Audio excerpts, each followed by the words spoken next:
Secretary of Defense Pete Hegseth should resign.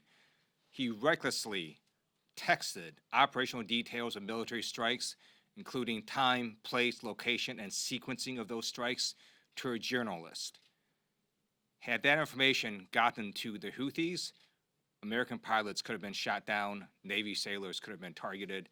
His reckless actions endangered the lives of American troops, endanger our national security, and makes it so that our allies don't want to share sensitive classified information with us anymore.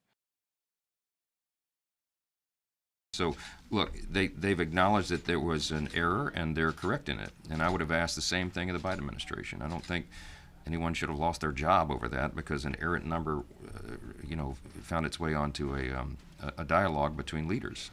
It's a mistake, but we got to correct it going forward, and they will. It is careless. It is reckless.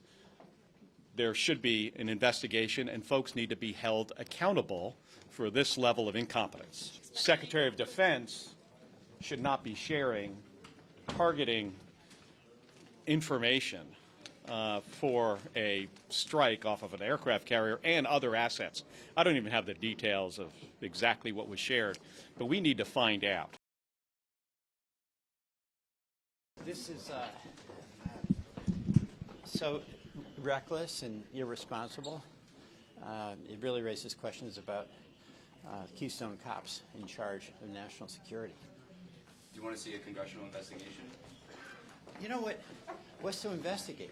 They put somebody, a journalist, on a secure text chain. We know what happened.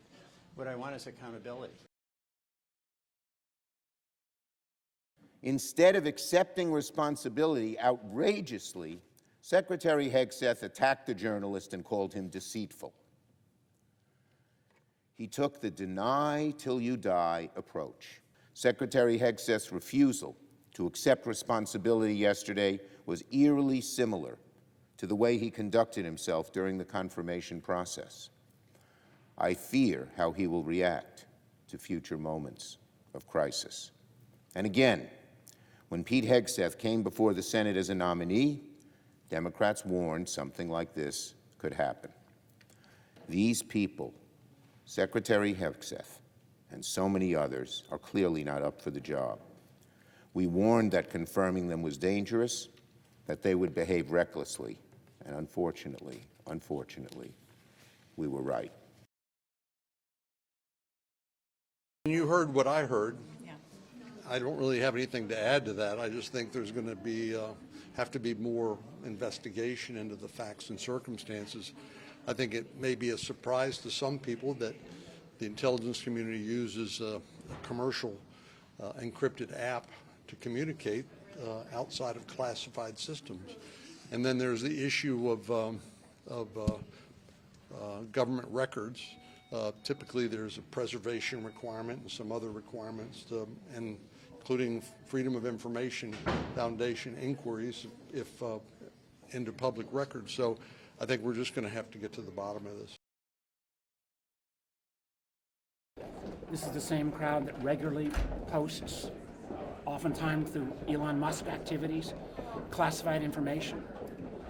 This is the same crowd that has no respect for the privacy rights of Americans. And we didn't even get an apology. We didn't even get an acknowledgement that, oh yes, if the Houthis had gotten this information, they could have repositioned their defenses and American lives could have been and probably would have been lost. It's irresponsible. Well, I think that's happening already. I mean, I think the hearing's still going on. The Senate Intelligence Committee today. I mean, they're up here.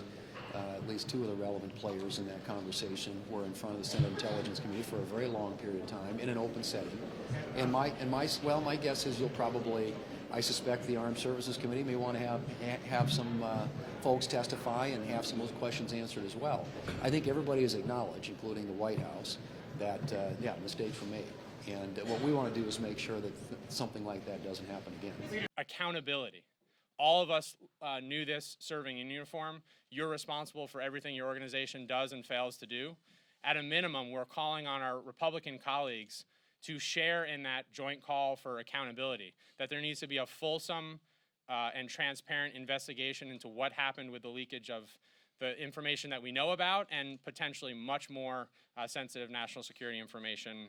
And this is a watershed moment, we believe, in our country where we need to speak up, not as Democrats or Republicans, but as patriots, and say it is absolutely unacceptable that sensitive security information, operational information that would put American lives of our constituents in harm's way. And I'm here today with my colleagues because we're dealing with a gang that can't shoot straight. This is an incredibly serious, unforced error that they made. And their error put American service members' lives in danger, and that is not something that we're going to tolerate. We learned very early, every one of us in our careers, that loose lips sink ships. And this is a textbook perfect example of that. The idea that you would go on an unsecured platform to talk about a military invasion is just absolutely mind-boggling. Nobody in their adult, good, sober judgment would do that. There was no classified information, as I understand it. They used a app, if you want to call it an app, that a lot of people use, a lot of people in government use, a lot of people in the media use. It's really, really disturbing that the White House still does not seem to understand the seriousness of this problem. Even today, they're saying somehow that this information was not classified. They are just lying. All of us here, a certain uniform, we know that that would have been classified. You cannot talk about the time, date, place, targets, sequence of strikes, and not have that be classified because, again, you're putting American troops' lives at risk. There's a lot of journalists in this city who have made big names for themselves, making up lies about this president, whether it's the Russia hoax or making up lies about Gold Star families. And this one in particular, I've never met, don't know, never communicated with, and we are looking into and reviewing how the heck he got into this room. The main thing is that we get assurances that it doesn't never happen again.